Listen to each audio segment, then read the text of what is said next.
Mas do Filho diz: ó Deus, o teu trono subsiste pelos séculos dos séculos. Cetro de equidade é o cetro do teu reino. O termo teológico Filho de Deus é título. Sendo assim, Jesus existe desde a eternidade junto ao Pai.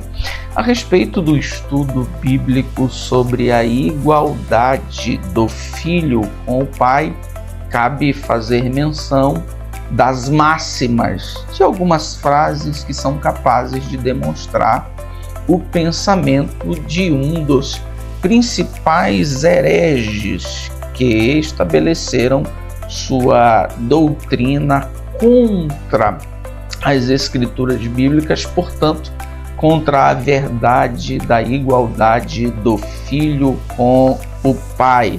Vamos, portanto, à consideração de algumas frases de Ário. Deus nem sempre foi Deus Pai.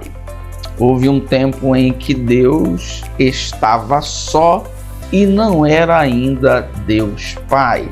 Somente mais tarde ele tornou-se Deus Pai. O Filho nem sempre existiu.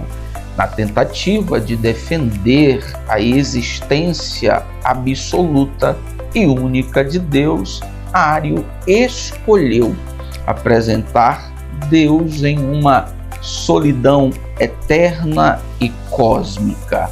O Filho não existia, portanto, veio a existir. Essa maneira de apresentar Deus e a sua relação com o Filho recai sobre a divindade de Jesus, no fato de que Ário apresenta Jesus como uma criação do Pai, o Filho como uma criatura do Pai que fez-lhe companhia eterna a partir de um momento, especificamente antes da criação.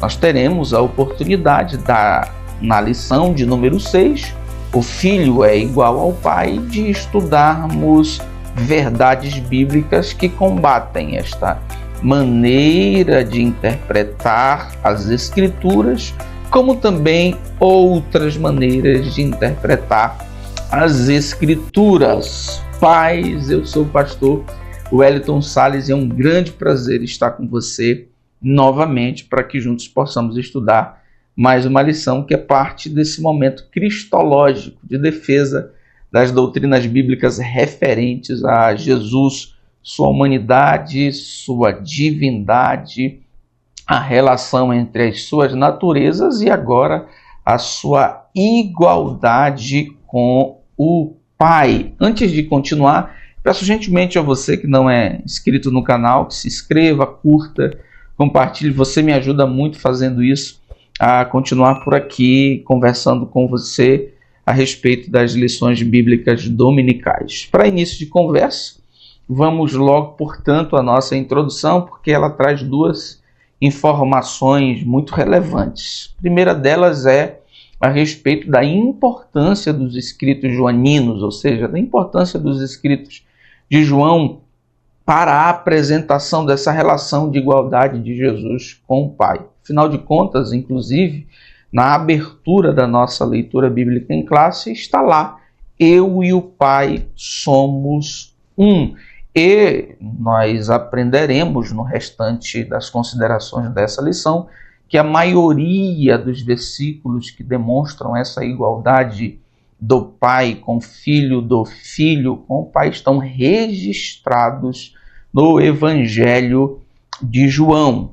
Isso em total coerência, em total acordo com o próprio propósito do escritor, que sempre foi defender a divindade de Jesus, seja por meio de elementos diretos, apresentando Jesus como Deus, como Senhor, apresentando de maneira indireta os feitos de Jesus, os atributos de Jesus, as declarações de Jesus como os famosos eu sou, mas também agora por meio desse termo teológico, Filho de Deus e especificamente Filho unigênito de Deus. Outra consideração introdutória que nós devemos fazer menção é a respeito da sutileza arianista. Ário, um dos grandes hereges a respeito das verdades bíblicas sobre Jesus, tinha a ideia de que em algum tempo o verbo não existia, portanto veio a existir. Ário considera a importância de Jesus, considera Jesus em certo grau de especialidade em relação ao Pai, considera Jesus como o primeiro ser criado, portanto, com características espirituais diferenciadas para cumprir uma missão igualmente celestial. Mas isto não significa dizer que Ário considera Jesus divino como o Pai. Para Ário, Jesus é uma categoria abaixo da divindade, é uma divindade diminuída. Portanto, aí está a sutileza dessa perspectiva ariana, que vai permear, inclusive, vai se mostrar da mesma maneira sutil nas outras heresias que combatem a divindade do Filho, especialmente em sua relação de igualdade com o Pai. Portanto, afirmar que Jesus é o Filho de Deus, mas não o próprio Deus, é uma contradição em si mesma. Para Ário, Jesus era Filho de Deus, mas a perspectiva de criação. Ele era filho porque fora criado antes da criação, ou seja, não é igual ao Pai, está no patamar de criatura. Dito isso, vamos ao nosso primeiro ponto, que é o seguinte: a doutrina bíblica na relação do Filho com o Pai. E no estudo da doutrina bíblica da relação do Filho com o Pai, é interessante que nós comecemos pela compreensão da palavra, especificamente do uso da palavra Filho, começando, logicamente, pelo Antigo Testamento e continuando pelo Novo Testamento.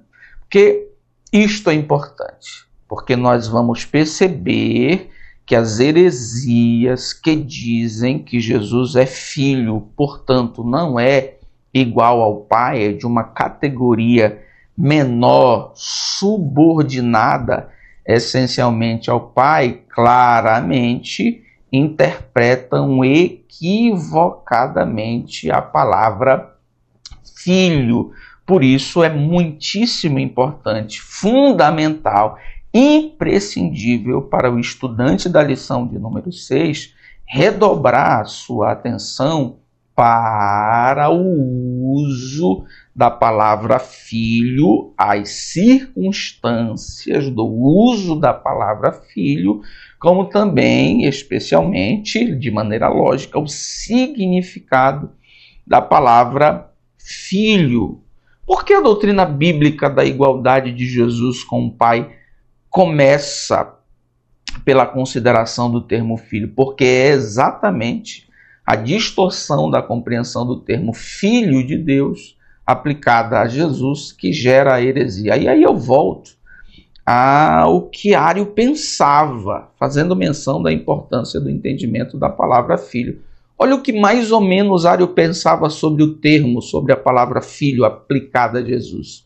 O termo filho é, assim, segundo Ário, uma metáfora, um termo de honra, um termo honorífico, que pretende destacar não a natureza de Jesus, mas a posição do Filho entre as outras criaturas, porque Ário acreditava que Jesus era a primeira criatura dos seres criados por Deus, não Deus.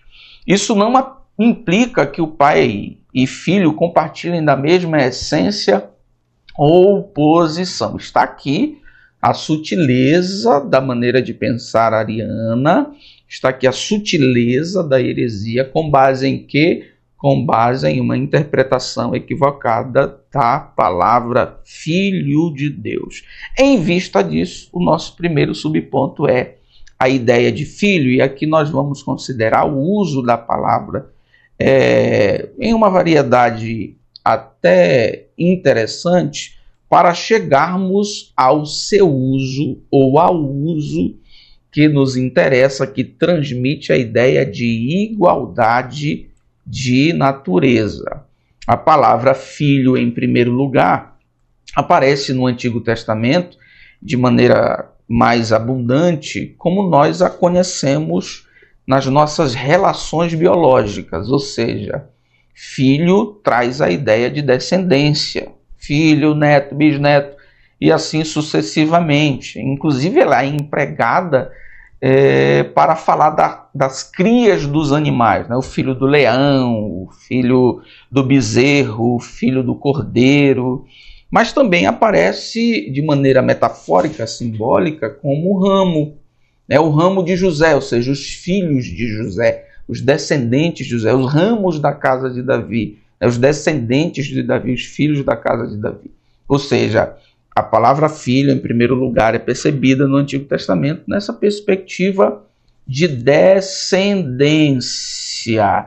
Em segundo lugar, ela é usada também no Antigo Testamento para representar um grupo, ou seja, nós trazemos aqui uma conotação, uma implicação social do uso da palavra filho, filho de Israel, ou seja, da comunidade de Israel, filhos de Sião, da comunidade de Sião, da cultura de Sião, da cultura de Israel. Filhos da Babilônia, Ezequiel 23:15, que são participantes, inseridos na cultura da Babilônia, são os babilônicos. Ela é usada, em terceiro lugar, para se referir à relação de Deus com Israel mediante aliança. Poucas vezes Deus chamou Israel de filho, mas Israel e Judá foram reconhecidos como filhos de Israel e filhos de Judá, apontando para essa relação entre Deus e Israel, uma relação de aliança. E também, em quarto lugar, essa aqui é interessante, nós redobramos a atenção para ela, é o uso da palavra filho, e aqui nós vamos observar esse primeiro uso no Novo Testamento, traz a ideia de índole. Quando Jesus disse assim, vós mesmos testificais que sois filhos dos que mataram os profetas. Ou seja, vocês estão se comportando com a mesma índole, com o mesmo caráter. Para não dizer assim, vocês estão se comportando com a mesma índole, com o mesmo caráter, Jesus diz, vocês testificam, testemunham, comprovam que são filhos de assassinos de profetas, porque vocês se comportam iguais os assassinos de profetas, índoles. É o mesmo princípio utilizado na Bíblia para dizer que os mentirosos são filhos do diabo, porque o diabo é o pai da mentira, a índole do diabo é mentir. Então, quem se comporta conforme a índole diabólica mentirosa é filho do diabo. Mas, além destas ocasiões, além destes usos da palavra filho, o que é que nos interessa? Qual é o uso da palavra filho que nos interessa? Qual é a ideia da palavra filho que nos interessa? No estudo da igualdade do filho em relação ao pai. É a utilização do termo filho do homem e filho de Deus. Repito, o que é que nos interessa no estudo da igualdade do filho com o pai? O uso da palavra filho do homem, o uso da palavra filho de Deus, ou termos filho do homem e filho de Deus. Pastor, me explique melhor. Lhe explico. O que significa filho do homem? Serve para indicar o gênero, ou seja, a espécie, como filho do homem. E aí vem Salmo 8:4, Que é o homem para que dele te lembres, e o filho do homem para que o visites. O poeta está falando do homem, na primeira linha do verso. Na segunda linha do verso, filho do homem, ele está falando de homem. Esta ênfase recai sobre a natureza do ser. Nós estamos falando de seres humanos. Então, filho do homem representa ser humano, da mesma natureza, da mesma espécie. E aqui eu abro um parêntese para explicar para você que você certamente vai encontrar na sua lição o termo paralelismo sinônimo, que significa isso. Paralelismo sinônimo é um instrumento literário, um instrumento que os poetas hebreus, especificamente os que escreveram o livro dos Salmos, utilizavam para dar ênfase a uma ideia. Num primeiro verso, na primeira linha do seu poema, eles escreviam uma coisa, por exemplo, o que é o homem para que dele te lembres? Para dar ênfase àquilo que eles disseram nessa primeira linha, na linha abaixo, por assim dizer, eles escreviam a mesma coisa de maneira mais impactante, só que diferente.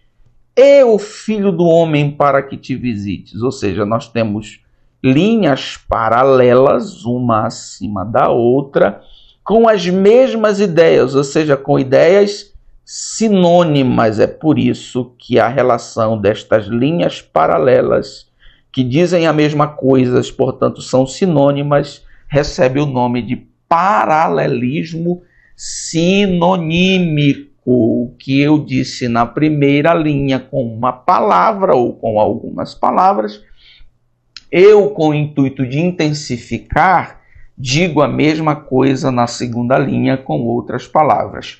Filho do homem aqui, portanto, é da mesma natureza.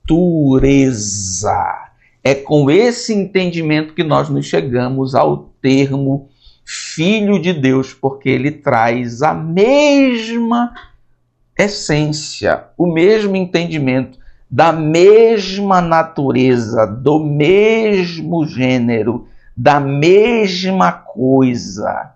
Implica a igualdade com o Pai. Esse conceito é aplicado largamente no Novo Testamento em relação a Jesus como Filho de Deus, ou seja, diz respeito à natureza divina. Não se está falando de uma natureza inferior, não se está falando de uma natureza criada, não se está falando de uma natureza em subordinação à imagem paterna do ponto de vista do ser. Se está falando de igualdade, coexistência, existem eternamente, consubstancialidade, existem da mesma essência. Você precisa, inclusive, lembrar desses termos, e é exatamente essa maneira de pensar que os judeus entendem. Por isso que eles ficaram assim desacertados, zangados, quando Jesus se reconheceu como Filho de Deus, porque eles tinham essa ideia. Segundo subponto, significado teológico do quê? Do termo Filho de Deus, do título Filho de Deus. Indica a igualdade de natureza, ou seja, mesma substância, que nós acabamos de considerar, tendo em vista o significado do termo Filho do Homem. É o que acontece com Jesus. Ele é chamado Filho de Deus no Novo Testamento porque ele é Deus e veio de Deus. Esse ponto é importante porque ele traz para a gente, ele traz para o estudante dessa doutrina, ele traz para o estudante da lição de número 6 a oportunidade de ter contato com um conceito teológico muito decisivo, que é o conceito de submissão. Nós vamos falar de subordinação nessa lição e submissão. E quando Jesus diz que ele saiu do Pai, que ele vai para o Pai, que o Pai trabalha ele também, e que ele veio para cumprir a vontade do Pai, nós estamos falando de submissão funcional. Eu lhe explico melhor. Pastor Wellington, o que é que significa submissão funcional? Significa dizer que Jesus, na encarnação, para cumprir a missão redentora da salvação, resolveu revelar-se como alguém que obedece ao Pai. Portanto, uma submissão de função para cumprir um propósito. Jesus se submete, mas não deixa de ser Deus. É por isso que nós falamos de submissão funcional e não de submissão essencial, ou seja, que Cristo é menor do que o Pai, que Cristo é diferente, que na relação suposta de hierarquia, o Pai está em primeiro, o Filho em segundo e o Espírito em terceiro. Não, senhores. Nós estamos falando de mesmo Cristo encarnado, dizendo, eu saí do Pai, o Pai me enviou, eu vou para o Pai, meu Pai trabalha, eu obedeço ao Pai, eu estou aqui para cumprir a vontade do Pai. Ele está em igualdade essencial com o Pai. Ele não deixou de ser Deus. Ele não deixou a essência. Ele não deixou da substância. Ele se submete, mas é o mesmo, da mesma natureza. Jesus estava reafirmando a sua divindade, por dizer que Deus era o seu próprio Pai, fazendo-se igual a Deus. Então, é bom que nós tenhamos essa ideia do significado, das implicações teológicas, porque os hereges vão dizer o seguinte: ele não veio do Pai? Pronto, então ele não é o mesmo. O Pai não enviou? Pronto, então ele não é o mesmo, porque o Pai está lá, ele está aqui.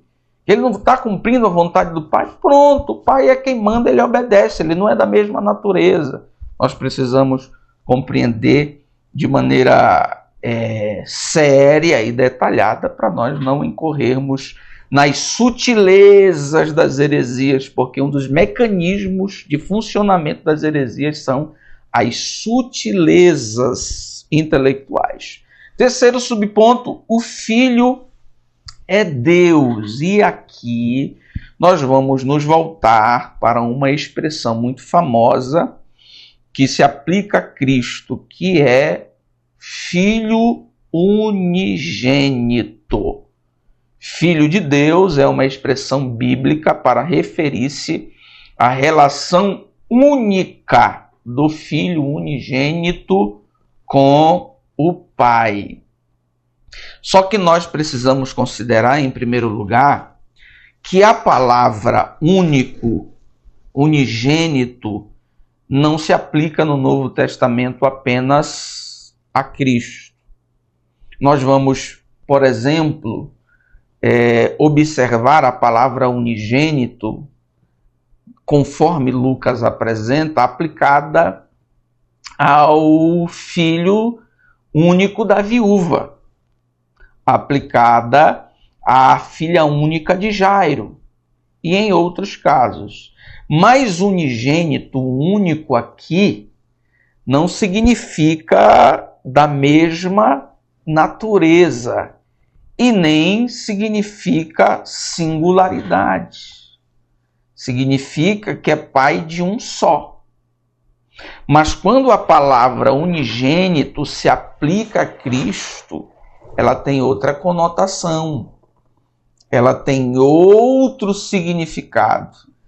As outras vezes que a palavra unigênito se aplica a Cristo, ela traz consigo a ideia de que Jesus é o único desta categoria, desta natureza, Ele é Deus e somente Ele é assim.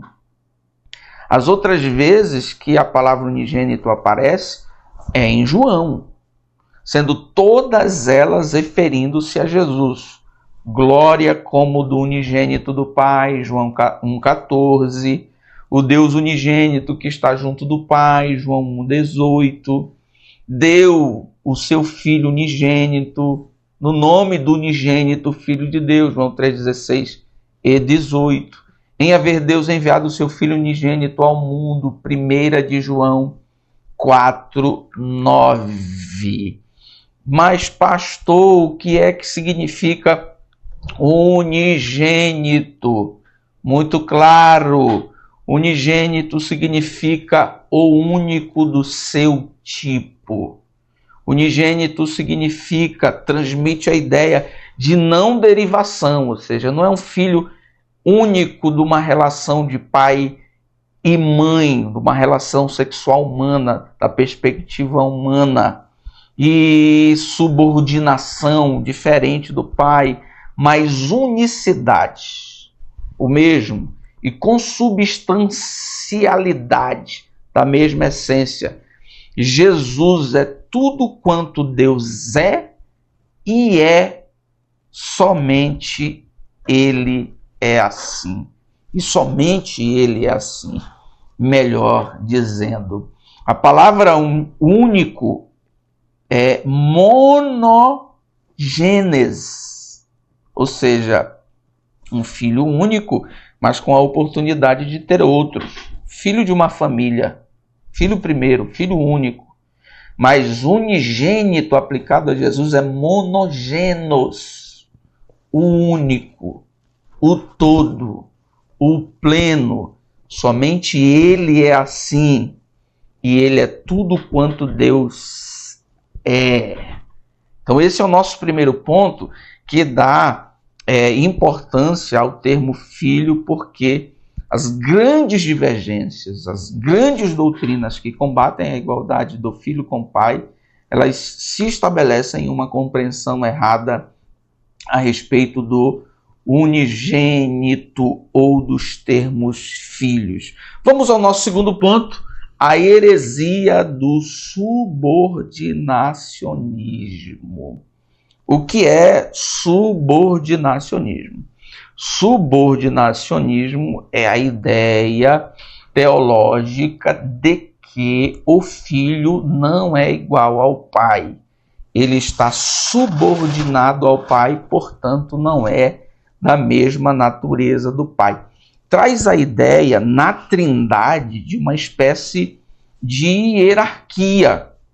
O pai vem em primeiro lugar de uma natureza, o filho não é da mesma natureza do pai, está subordinado ao pai, e o filho e o espírito é menor, é menos importante do que os outros dois que estão acima dele. Portanto, uma ideia de comando hierárquico que não condiz com a Trindade e atinge frontalmente as Escrituras Sagradas no sentido de que o Filho de Deus significa que é da mesma natureza do Pai. O Filho se submeteu de maneira funcional para cumprir a missão, mas não se subordinou para deixar de ser.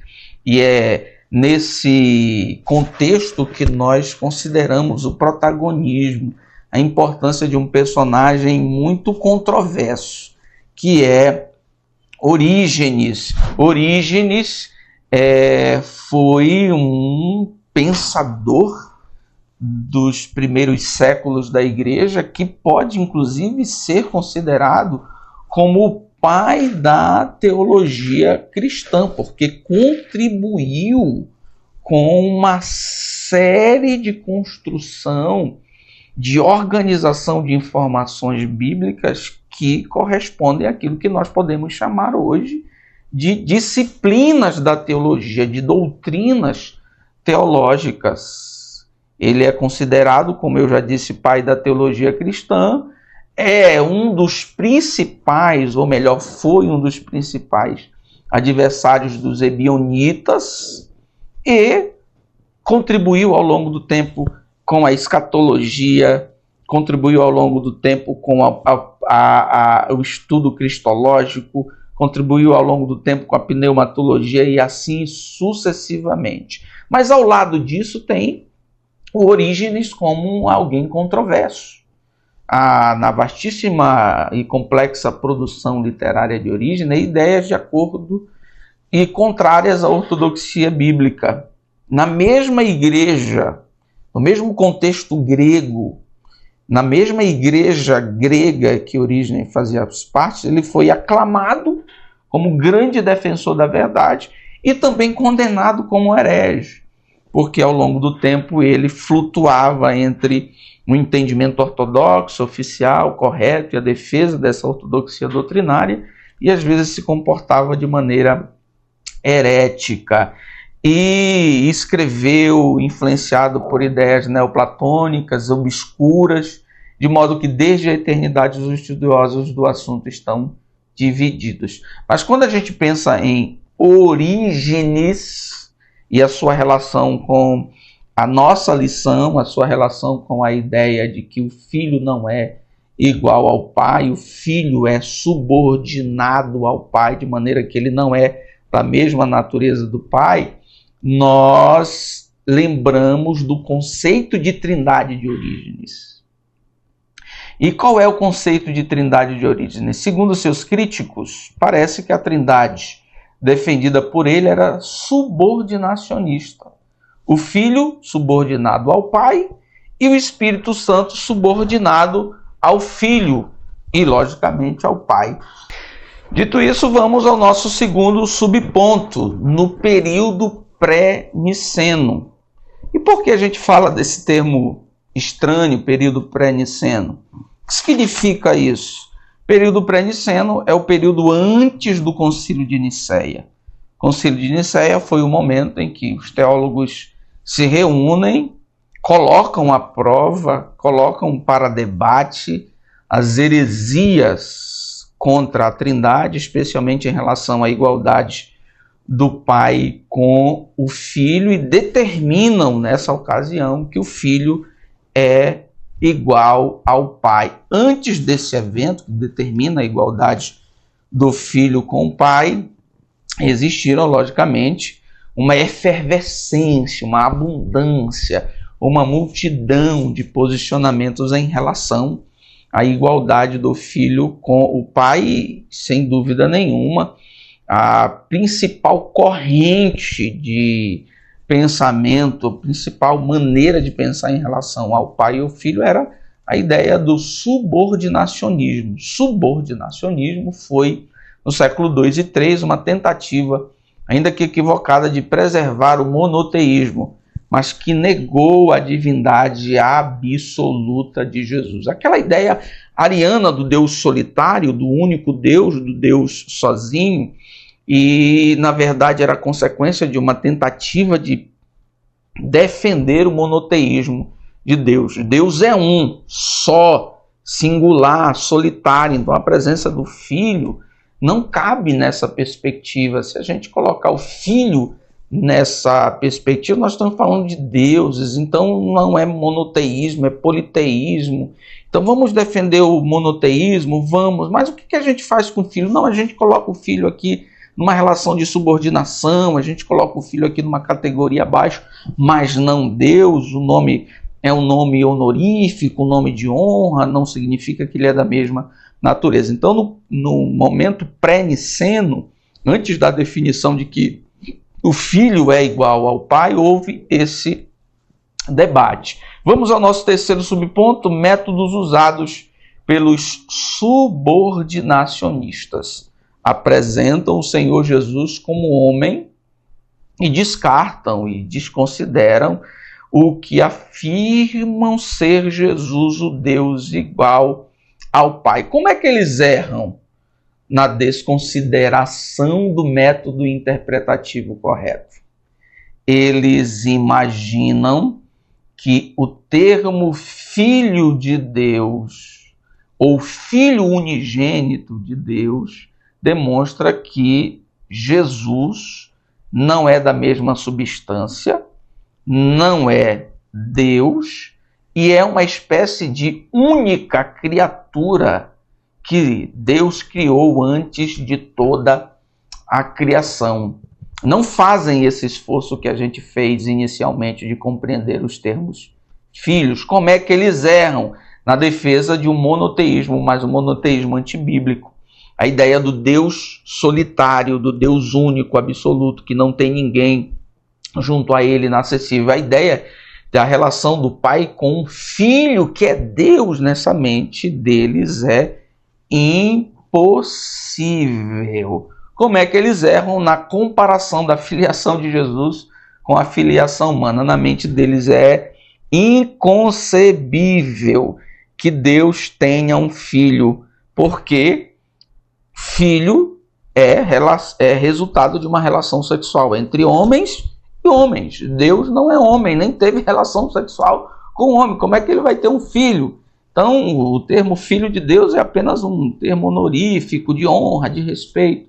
Não é nada do que se apresenta. Então, percebam, inclusive, a infantilidade da maneira de errar dos subordinacionistas. Tendo dito isso, fechado o nosso segundo ponto, vamos ao nosso terceiro ponto, que é a consideração de como esta ideia antiga, um tanto complexa, permanece, se mostra, se apresenta hoje. Portanto, como o subordinacionismo se apresenta hoje, em principalmente dois contextos religiosos, o contexto islâmico e no movimento das testemunhas de Jeová. Como o islamismo, primeiro subponto, apresenta Jesus, considera Jesus como o Surata al-Imran, ou seja, um profeta importante, mas não filho de Deus.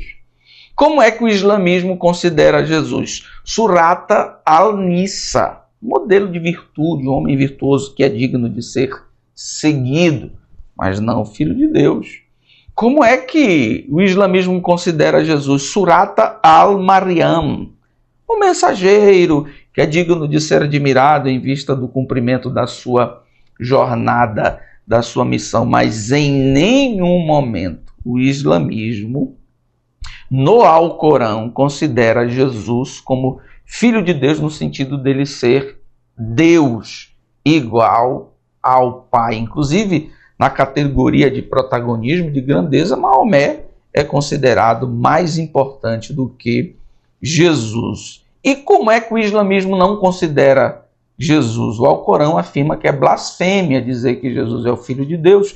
Isso com base numa péssima interpretação, pois significaria uma relação íntima conjugal entre Deus e Maria. É também resquício, consequência da maneira subordinacionista antiga de imaginar que era inconcebível que Deus tivesse um filho, porque ele teve relação sexual com quem para ter um filho?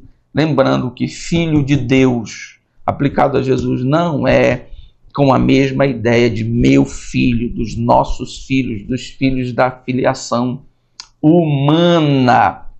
E, em segundo lugar, o movimento dos testemunhas de Jeová. Nós já sabemos que, na perspectiva dos testemunhas de Jeová, Jesus não é Deus. Figura com certa importância, é considerado, é mencionado, mas não figura como divino, mas como uma criatura. Os testemunhas de Jeová são descendentes diretos, são filhos dos arianos ou dos arianistas. Mas para ficar mais claro, observe alguns textos de alguns livros, de algumas literaturas dos testemunhas de Jeová em relação à ideia da divindade de Jesus. Em outras palavras, ele foi o primeiro ser criado diretamente por Deus Jeová. Não é Deus, ele é uma criatura.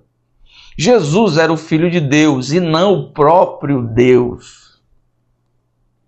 O próprio fato de que ele foi enviado prova que ele não era igual a Deus, mas menor do que Deus, seu Pai. Eles confundem a submissão funcional com a subordinação essencial. Deus obedeceu ao Pai, mas não deixou de ser Deus. Deus obedeceu até morte de cruz, mas não mudou sua natureza. Então, senhoras e senhores, o Filho é igual ao Pai, partindo da concepção correta da ideia de filho nas Escrituras Sagradas, especialmente dando atenção ao termo filho do homem e ao termo filho de Deus, considerando essa delicadeza teológica da submissão, da subordinação, considerando a interpretação correta do termo filho unigênito, que não é o filho único de uma família, mas aquele que é único em essência e totalmente Deus. Ele é Deus plenamente, somente Ele é assim. E também considerando a ideia das manifestações antigas do subordinacionismo, que apresenta Jesus como diferente do Pai, portanto, subordinado, fazendo menção desse personagem controvertido que é Orígenes, porque ele foi um dos protagonistas, o mentor da ideia atual, da ideia mais presente, de que o Filho não é igual ao Pai, apresentando a Trindade como se fosse uma rede de comando de poder. Portanto, o Pai é maior, o Filho é menor e o Espírito é menor do que os outros dois, considerando a importância também do Concílio de Nicéia, que estabeleceu de uma vez por todas a igualdade entre o Pai e o Filho, mas antes do Concílio de Nicéia, portanto, no período pré-niceno, uma série de debates em que o subordinacionismo foi levado em consideração, os métodos quase infantis de interpretação equivocada dos subordinacionistas e também essa revelação, né, como aparece hoje o subordinacionismo, a ideia de que o filho não é igual ao pai, no contexto islâmico e entre os testemunhas de Jeová. Deus abençoe a sua vida hoje e sempre.